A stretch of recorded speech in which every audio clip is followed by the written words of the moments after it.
Assalamualaikum warahmatullahi wabarakatuh. Apa kabar untuk seluruh pemirsa video saya dari Sabang sampai Merauke? Semoga selalu diberi keberkahan, rahmat, dimudahkan segala urusannya, dimudahkan rizkinya, diberi kesehatan oleh Allah Subhanahu wa Ta'ala, serta diberi hidayah oleh Allah Subhanahu wa Ta'ala untuk orang-orang yang belum mendapatkannya. Dalam kesempatan kali ini, saya akan membahas sesuatu yang lagi ramai, yaitu Hall Tegal. Di mana Hall Tegal ini adalah mengholi yang katanya Al-Qutub Muhammad bin Thohir bin Umar Al-Haddad. Ini sungguh menarik untuk kita bahas dan kita kupas biografi dari Habib Muhammad bin Thohir Al-Haddad yang sampai kemudian diholi di kota Tegal dan seakan-akan menjadi ikon atas berdirinya kota Tegal. Sesungguhnya siapa sih Habib Muhammad bin Thohir sampai kemudian diholi dengan hol yang meriah, seakan-akan bahwa Habib Muhammad bin Thohir ini adalah orang yang berjuang keras di kota Tegal. Nah, di samping saya akan membahas terkait biografi dari Habib Muhammad Thohir Al-Haddad, maka saya akan membaca kitab manakibnya. Ternyata ada kitab manakibnya yang bernama Kitab Qurratun Nadhir yang memuat terkait keistimewaan dari Habib Muhammad bin Thohir Al-Haddad tersebut. Kitab ini lumayan tebal, jadi ada 700 halaman lebih, dan saya akan kutipkan 2 dongeng khurafat yang ketika penonton mendengarnya saja akan menolak keras, karena pengakuannya ini pengakuan yang sangat mengagetkan, dan menurut saya ini ya sebatas pengakuan. Jadi wali ngaku wali ini ya pantangan buat saya. Nah, sebelum saya membaca kitab Qurratun Nadhir yang kali ini akan saya baca di halaman 33-34, saya akan membahas terkait siapa sih Habib Muhammad bin Thohir Al-Haddad. Ini adalah orang yang lahir di kota Kaidun, Hadramaut. Kemudian datang ke Indonesia ini untuk menemui anak-anaknya. Apakah beliau ini berada di Indonesia dalam waktu yang sangat lama? Ternyata tidak. Jadi Habib Muhammad bin Thohir Al-Haddad ini datang ke Indonesia pada umur 47. Dan di Indonesia ini hanya 45 hari. Ingat loh, di Indonesia hanya 45 hari. 45 hari itu dapat apa di Indonesia?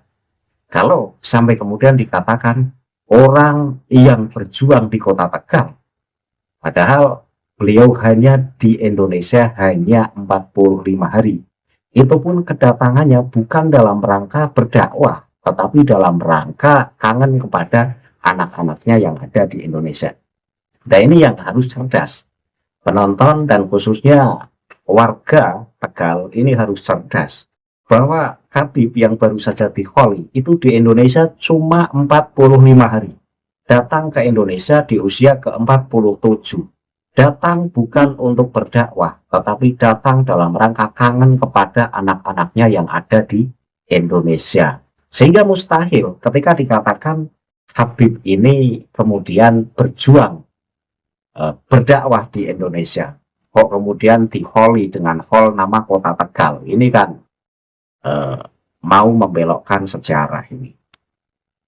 Lah di samping Habib ini lahirnya di kota Kaidun Hadramaut dan di Indonesia itu cuma 45 hari, saya sudah siapkan kitab Qurratun Nadhir yang memuat manakib-manakibnya, dan di sini ada pernyataan-pernyataan yang saya sangat keras menolaknya.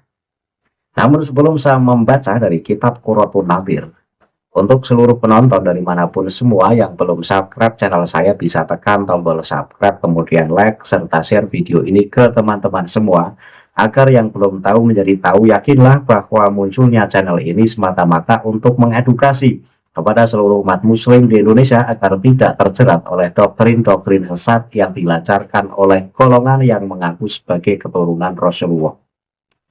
Tanpa berlama-lama, langsung saya tampilkan teks kitab Qurratun Nadhir halaman 33-34 yang kemudian akan saya baca, sehingga penonton bisa ikut menyimak dari apa yang saya baca. Bismillahirrahmanirrahim. Wa maja'a mimadhihi warsana'i alaihi la yakadu yuhsa wa qad hadaftu akthar min dhalika lil ihtisar wa liduhuri syarafihi dhuhura syamsi fi rabi'atin nahar wa laysa yasihu fil afhami syai'un idha tajan naharu ila dalilin wa haka mimma qalahu bifihi tahaddusan binikmati mu'tihi fasohibul baiti adra bima fihi faqad so'ida ala mimbari tahaddusi bin ni'ami ba'dal idni warusuhil qadami. Fakana radhiyallahu anhu yaqulu Muhammad ibn Tahirin ma'rufun fil ardi was sama'i wa mahkumun lahu fil waqti. Wa qala radhiyallahu anhu tasma'una bil jilani wal idrusi wa amsalihima tawadduna annakum hadartum azminatahum wa baina adhurikum man huwa misluhum wa antum jahilinahu yakni nafsahu. Artinya, pujian dan sanjungan yang ditujukan kepada beliau sungguh tak terhitung banyaknya. Aku telah menghapus atau tidak mencantumkan lebih banyak lagi demi ringkasnya tulisan, serta karena kemuliaan beliau sudah tampak nyata sejelas matahari di tengah hari yang benderang. Ini ya, jadi apa yang termuat dalam kitab Qurratun Nadhir yang terkait tentang keistimewaan Habib Muhammad bin Thahir Al-Haddad, ini sebagian banyak sudah dihapus. Artinya yang terangkum dalam kitab Qurratun Nadhir ini hanya sebagian saja. Alasannya katanya bahwa sekalipun tidak ditulis secara detail tentang kehebatan-kehebatan Habib Muhammad bin Thahir, ini sudah tampak jelas kehebatannya. Jadi tiada lagi yang dianggap benar oleh akal pikiran jika siang hari masih membutuhkan dalil. Ini merupakan pernyataan sebagai penguat bahwa Habib Muhammad bin Thahir Al-Haddad, sekalipun sebagian keramat-keramatnya ini tidak terdokumentasi, tetapi yakinlah bahwa Habib ini adalah Habib yang benar-benar memiliki keistimewaan luar biasa. Penulis berdalil tidak lagi yang dianggap benar oleh akal pikiran jika siang hari masih membutuhkan dalil. Lah kalau memakainya dalil ini ya saya tolak. Siang hari memang tidak butuh dalil. Karena apa? Ya memang siang hari itu ciptaan Allah dan malam hari itu ciptaan Allah dan jelas adanya. Jadi tanpa perlu kita mempertanyakan kenapa harus ada siang dan kenapa harus ada malam, ya ini memang sudah ketetapan Allah. Ya, ketika ini dijadikan dalil untuk menghebatkan Habib Muhammad bin Thahir Al-Haddad, ya tidak tepat. Kemudian, inilah sebagian dari apa yang beliau ucapkan sendiri sebagai bentuk tahaddus bin nikmah, mengungkapkan rasa syukur atas nikmat pemberinya. Sebab sang pemilik rumahlah yang lebih tahu apa yang ada di dalamnya. Beliau telah menaiki mimbar bercerita tentang nikmat setelah mendapatkan izin dan kedudukan yang kokoh. Ini loh. Jadi wali kutub Habib Muhammad bin Thahir Al-Haddad yang kemarin baru diholi di kota Tegal, ini naik mimbar, kemudian mengakui dirinya, jadi mengutarakan kehebatannya. Lah, mengutarakan kehebatannya ini dianggap sebagai tahaddus bin nikmah. Pokoknya kalau wali-wali ala Ba'alawi itu kalau sombong ya disebut tahaddus bin nikmah, padahal ya sombong. Jadi untuk mengelak dari kesombongan maka ngomongnya tahaddus bin nikmah. Jadi Habib Muhammad bin Thahir berkata, Muhammad bin Thahir dikenal di bumi dan di langit dan telah ditetapkan baginya kedudukan pada masanya. Ini ngaku sendiri. Jadi bahwa Muhammad bin Thohir ini baik di bumi dan di langit itu dikenal dan telah ditetapkan kedudukan pada masanya. Artinya baik makhluk yang di langit, para malaikat pun sangat mengenal Habib Muhammad bin Thohir, apalagi makhluk yang di bumi. Bahkan kedudukan sebagai wali kutub itu telah ditetapkan di masanya. Ini ngaku sendiri. Jadi katanya tahadus bin nikmah, padahal ya sombong. Itu satu yang saya tolak. Kemudian yang kedua, beliau juga berkata, kalian sering mendengar tentang Syekh Abdul Qadir Al-Jilani, Al-Idrus, dan yang semisal mereka.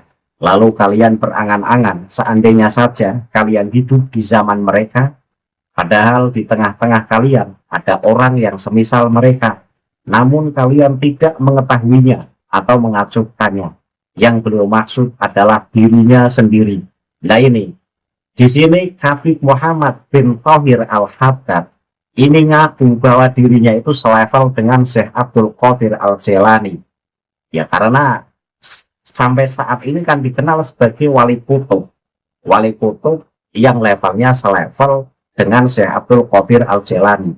Dan ini ngaku sendiri, pidato dalam mimbar. Saya itu selevel dengan Syekh Abdul Qadir Al-Jilani. Nah, ini apa nggak gila? Yang semacam ini apa nggak gila? Wali ngaku dirinya itu selevel dengan Syekh Abdul Qadir Al-Jilani. Ini kan bentuk kesombongan, ngaku-ngaku, biar diakui oleh banyak orang. Nah, inilah kitab Ba'alawi. Dan karena inilah saya menolak dan saya meragukan atas dongeng-dongeng yang ada dalam kitab-kitab Ba'alawi. Karena isinya apa? Ya tiada lain, ngunggul-ngunggulkan moyang-moyangnya. Ya karena kekutuban dari Habib Muhammad bin Thohir Al-Haddad. Ini cuma Ba'alawi yang ngakui. Ya ulama-ulama yang lainnya enggak ada yang mengakui. Beda dengan Syekh Abdul Qadir Al-Jilani yang diakui oleh seluruh umat muslim. Itu satu. Jadi Habib yang kemarin di Kholi di Tegal itu ngaku dirinya sebagai wali kutub. Kemudian ngaku dirinya itu selevel dengan Syekh Abdul Qadir Al-Jilani. Kemudian yang tidak kalah menariknya, ini dalam teks berikutnya, saya baca. Wa qala radhiyallahu anhu, ra'aitul habibal Mustafa sallallahu alaihi wasallam yaqadatan yaqulu li anta ana wa ana anta wa nahika bi ru'yatil habibil Mustafa sallallahu alaihi wasallam min rutbati ma'alaha wa ma'ahaqqaha bi antakuna limaratibil wilayati sidrata muntahaha. Ini ya, jadi pengakuan ini yang paling saya tidak terima. Jadi Habib Muhammad bin Thohir Al-Haddad ini mengaku, aku melihat Nabi Muhammad Shallallahu Alaihi Wasallam dalam keadaan terjaga. Kemudian Rasulullah bersabda, katanya, sabda Rasulullah gimana? Engkau adalah aku dan aku adalah engkau. Nah, disinilah khurafat yang sangat nyata. Jadi Rasulullah sampai bersabda kepada Habib Muhammad bin Thohir Al-Haddad bahwa Rasulullah katanya bersabda gini, engkau, wahai Habib Muhammad bin Thohir Al-Haddad, itu aku dan aku adalah kamu. Ya bukankah ini berarti menganggap dirinya itu selevel dengan Rasulullah Shallallahu Alaihi Wasallam? Kita lihat teksnya. Teksnya ini sangat nyata. Yaqululi anta ana wa ana anta. Rasulullah bersabda, engkau adalah aku dan aku adalah engkau. Berarti engkau, wahai Habib Muhammad bin Thohir Al-Haddad, itu adalah aku Rasulullah, dan aku Rasulullah adalah engkau, wahai Habib Muhammad bin Thohir Al-Haddad. Ngeri bukan? Pengakuan semacam ini ngeri. Ini Muhyiddin nanti bisa ngeles. Wah, itu maksudnya bukan berarti Habib Muhammad bin Thohir Al-Haddad itu Rasulullah dan Rasulullah itu bukan berarti Habib Muhammad bin Thohir. Saya sudah menebak karakter Muhyiddin paling akan ngeles gini. Oh, itu berarti menganggap bahwa akhlak itu akhlaknya Habib Muhammad bin Thohir itu paling mendekati dengan akhlak Rasulullah. Itu paling ngelesnya Muhyiddin. Tetapi saya tolak pengelesan semacam ini karena teksnya sangat jelas.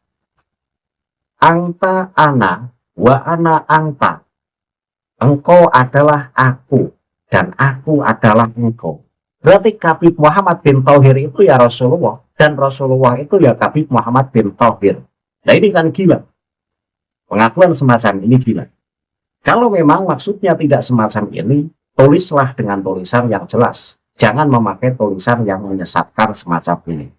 Jika memakai tulisan yang menyesatkan semacam ini, maka memang penulis kitab Qurratun Nadhir itu sengaja mengecoh pembaca agar pembaca punya pemahaman bahwa Habib Muhammad bin Thohir Al-Haddad itu selevel dengan Rasulullah dan Rasulullah pun selevel dengan Habib Muhammad bin Thohir Al-Haddad. Ayo, ini kan jangan bilang ini bahasa sastra tingkat tinggi loh. Yang penulisannya saja anta ana wa ana anta. Engkau adalah aku dan aku adalah engkau. Ya berarti ya Rasulullah adalah Habib Muhammad bin Thohir Al-Haddad dan Habib Muhammad bin Thohir Al-Haddad adalah Rasulullah. Jadi inilah Habib yang kemarin di Holi di kota Tegal, yang katanya wali kutub, yang katanya banyak berjuang di Indonesia. Ini cuma hidup di Indonesia cuma 40 hari. Ingat, hidup di Indonesia cuma 40 hari. Dan kedatangannya ke Indonesia hanya karena kangen kepada anak-anaknya yang ada di Indonesia. Mau ngomong, Habib ini berjuang di Indonesia, berdakwah di Indonesia. Wong cuma 40 hari di Indonesia, 45 hari maksudnya. Jadi di Indonesia itu 45 hari. Dan datang di Indonesia dalam umur 47. Ini perlu diingat. Maka saya berpesan kepada seluruh warga Tegal, sadarlah dan cerdaslah. Jangan mau kota kalian diklaim oleh bangsa asing. Jangan boleh haul orang asing memakai nama kota Tegal. Wong yang dihauli itu orang yang tidak punya jasa di kota Tegal. Di Tegal cuma 45 hari kok. Mau ngomong apa lagi? Di samping itu kitab-kitabnya juga isinya khurafat. Ngaku dirinya seperti Rasulullah dan Rasulullah seperti dirinya. Kemudian ngaku bahwa levelnya selevel dengan Syekh Abdul Qadir Al-Jilani. Dan ini ngaku sendiri. Yang saya tidak senang ini kan ngaku sendiri. Inilah gaya ulama-ulama Ba'alawi. Untuk menunjukkan kehebatan-kehebatannya, ia diucapkan oleh mulutnya sendiri. Padahal, ya seperti yang saya pegang, kitab Taklimul Mutalim, man qala aliman bahwa jahilun. Orang yang mengaku dirinya alim adalah orang yang bodoh. Walaupun dalam tradisi tasawuf, ketika kita menganggap diri kita itu hebat, itu dalam rangka tahadus bin nikmah, itu dalam tradisi tasawuf. Lantas kita mau membedakan gimana antara itu tahadus bin nikmah dengan sombong. Padahal Islam itu melarang diri kita untuk membicarakan kehebatan-kehebatan kita. Itu Rasulullah melarang deh. Rasulullah itu melarang agar kita tidak membicarakan kehebatan-kehebatan dirinya sendiri kepada orang lain. Ya walaupun kitab-kitab tasawuf mengatakan, oh itu tahadus bin nikmah. Ya saya menolak itu, saya menolak. Karena tidak ada perbedaan antara tahadus bin nikmah dengan sombong. Itu saja yang bisa saya sampaikan kesimpulannya, bahwa kaul Tegal, yaitu kaulnya Habib Muhammad bin Thohir Al-Haddad yang hidup di Indonesia cuma 45 hari dan dianggap sebagai pahlawan di Indonesia dan berdakwah di Indonesia. Kemudian ngaku dirinya sebagai orang yang selevel dengan Syekh Abdul Qadir Al-Jilani. Kemudian orang yang ngaku berjumpa Rasulullah secara nyata dan Rasulullah bersabda, "Anta ana wa ana anta." Engkau adalah aku dan aku adalah engkau. Inilah yang saya tolak dengan keras. Saya kira cukup apa yang saya sampaikan. Akhirul kalam, billahi taufiq wal hidayah. Wassalamualaikum warahmatullahi wabarakatuh. Salam waras untuk seluruh muslim di Indonesia.